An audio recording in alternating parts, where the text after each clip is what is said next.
Vocês vendem a passagem pra Transilvânia? Ronaldo! Ainda mais que acabou a luz. Desculpa, Dora. É que eu queria saber, na verdade, o que você achou dessa máscara que eu escolhi pra ir na festa fantasia lá da minha rua. Ah, é legal. Seria mais legal se fosse uma máscara mais brasileira, né? A ver com a nossa cultura. Ah, Dora, máscara é tudo igual, né? É, pode ser, mas elas têm uma importância na expressão de arte popular que muita gente desconhece. E é sobre isso o assunto da nossa teleaula de hoje.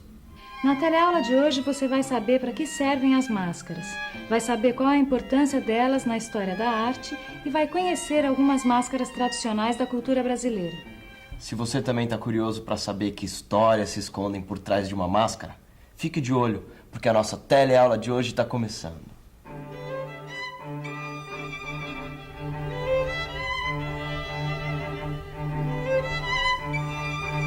Você já deve ter usado uma máscara alguma vez na vida.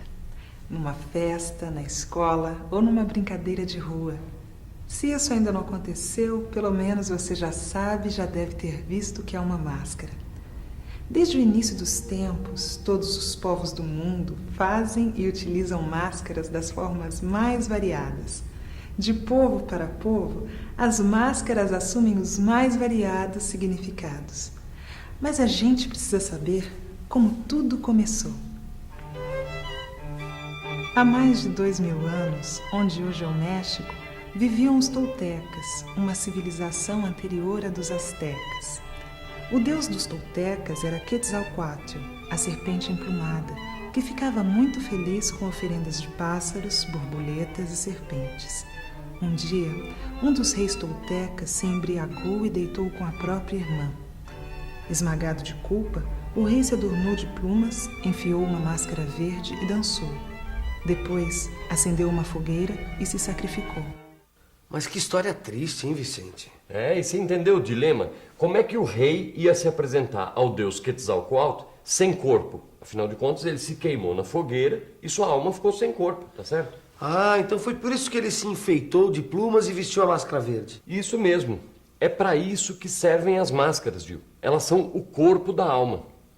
Olha, os espíritos, eles também podem se apresentar com máscaras aos homens. Podem ser espíritos da luz ou das trevas, mas quando eles se apresentam com máscaras feitas pelas mãos humanas, eles acabam domados.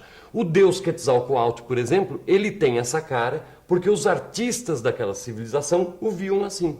Então a gente pode dizer que as máscaras são o poder do homem sobre os deuses e os espíritos. É, e além disso, elas servem para afugentar, enganar e se defender dos espíritos. Olha só, nessas pinturas rupestres feitas na pedra há mais de 10.000 anos, muito antes da invenção da escrita, a gente já pode ver cenas de alguns caçadores mascarados. Tá vendo? Cavalos com chifres, serpente com os dentes enormes de lobo. Então será que na Idade da Pedra existiam criaturas feias daquele jeito, Vicente? Existiam nada, não passavam de máscaras, Gil. Agora, como esses desenhos foram encontrados dentro de grotas, começou a se chamar esse tipo de ilustração de grotesco. Você já usou máscara? Máscara? Já. Aonde? Aonde? Carnaval. Baile de carnaval. Já usei. De papel machê. Aonde?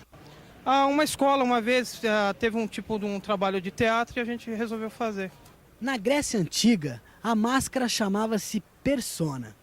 E nas celebrações religiosas, quem vestia a máscara para fingir ser um espírito virava personagem. E mais tarde, quando surgiu o teatro grego, personagem passou a ser alguém que o ator representa. Puxa, que legal, Dora. Quer dizer que na Grécia eles chamavam as máscaras de persona. É isso aí. E eu que achava que persona tivesse tudo a ver com pessoa. Ah, mas tem tudo a ver, né? Se você pensar bem, pessoa é persona. Um papel que a gente representa na vida. Por exemplo, trabalhar aqui, nessa agência de viagens, é um papel que nós dois representamos nas nossas vidas. Logo, pessoa é uma máscara. E a vida é um teatro. Você já usou máscara? Uso todo dia. Todo dia eu uso máscara. Sabe que isso me fez lembrar de outra coisa?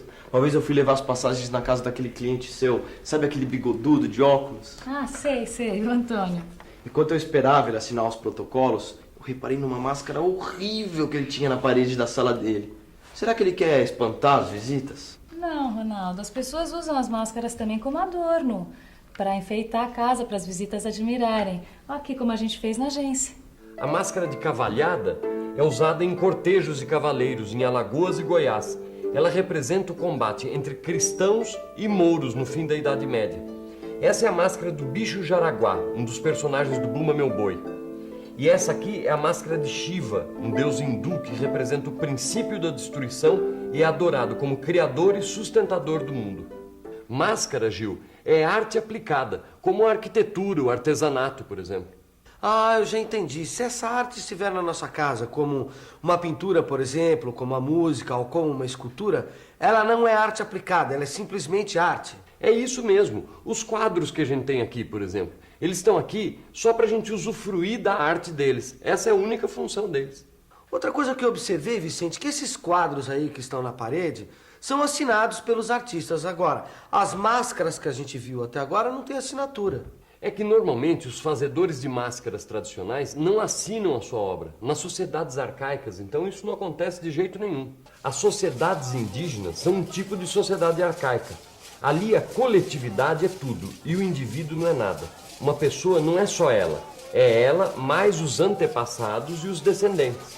Na nossa civilização moderna ocidental, civilização que predomina na Europa, na América e parte da África, o artista, antes de mais nada, procura imprimir a sua marca pessoal na obra. Pois é, e não satisfeito, ainda assina embaixo. Agora, Vicente, será que a máscara tradicional morreu? Olha, para responder isso, acho que a gente precisa pensar um pouco. Vamos pensar um pouco. Deixa eu ver. Não, acho que a máscara tradicional não morreu. O arcaico brota em nossa civilização quando menos esperamos. A máscara tradicional vive, por exemplo, nas brincadeiras de criança. E eu acho que me lembro como. Primeiro, a gente esvazia uma mão e abre alguns buracos para os olhos e para a boca. Cobre com celofane. Depois a gente coloca um pedaço de pau com uma vela na ponta dentro de uma mão. Pronto, já temos uma máscara para assustar os amigos. A máscara arcaica também vive no carnaval. Esta máscara é chamada Clovis, porque no início do século, algumas lojas vendiam fantasias de palhaços, clowns em inglês. O povo, lendo a palavra clowns, pronunciava Clovis. Durante o carnaval, bandos de Clovis saem de mortalhas negras pelas ruas.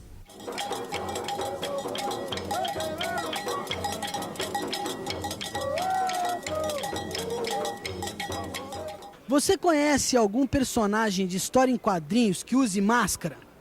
Conheço. Qual? O Máscara. Batman. O Homem Borracha. O louco do Cascão, do Cebolinha.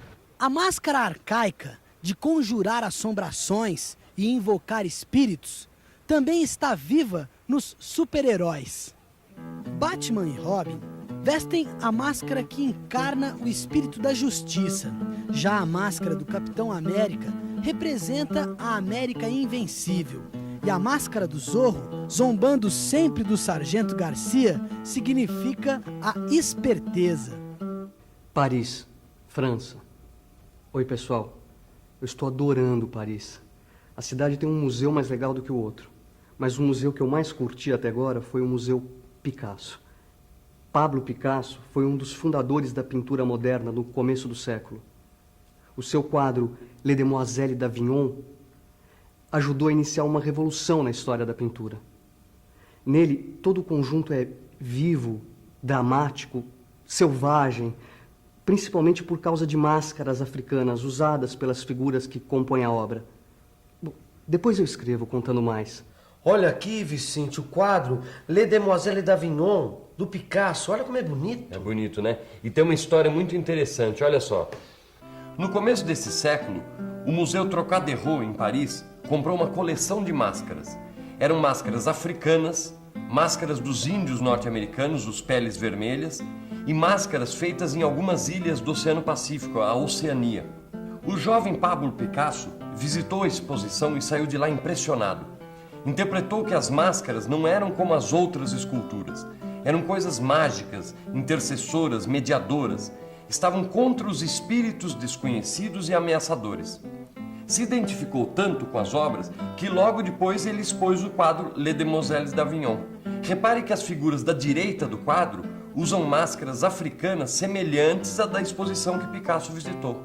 Imagina você, se um daqueles africanos que fabricou aquelas máscaras do começo do século poderia imaginar que estaria contribuindo para mudar a história da arte mundial. A história da arte é muito parecida com a história da ciência. Dora, como a festa que eu tenho pra ir é hoje mesmo, eu vou com essa máscara aqui. Mas eu fiquei curioso. Que outras máscaras tem mais, assim, a cara do Brasil? Ah, aqui mesmo tem várias, né? Mas tem um montão. Quem navega pelo Rio São Francisco conhece as carrancas dos barcos. Segundo a lenda da região, os barcos que navegavam pelo rio encontravam assombrações. Os seus tripulantes diziam que eram visões insuportáveis.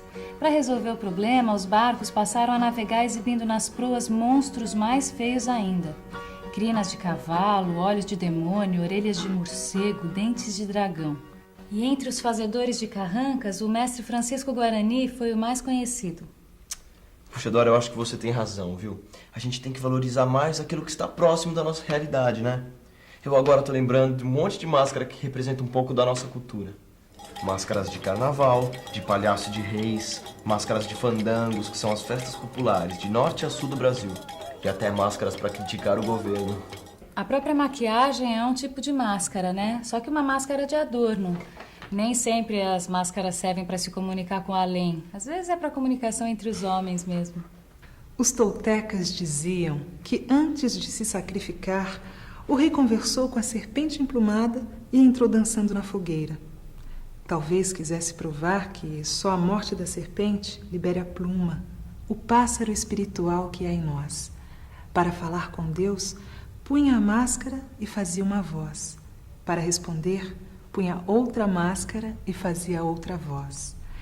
Acredita-se que esse diálogo dançante pode ter sido a origem da arte teatral. Agora que você já está por dentro da arte das máscaras, vamos para a revisão. E atenção, se liga aí que é hora da revisão. Na teleaula de hoje, você conheceu a máscara de Quetzalcoatl, um antigo deus tolteca. Viu que na Idade da Pedra, o homem já fazia representações de máscaras e que na Grécia Antiga, o homem a usava para representar um personagem. Que a máscara é um tipo de arte aplicada. E finalmente viu que as máscaras servem também para representar a imaginação do povo brasileiro.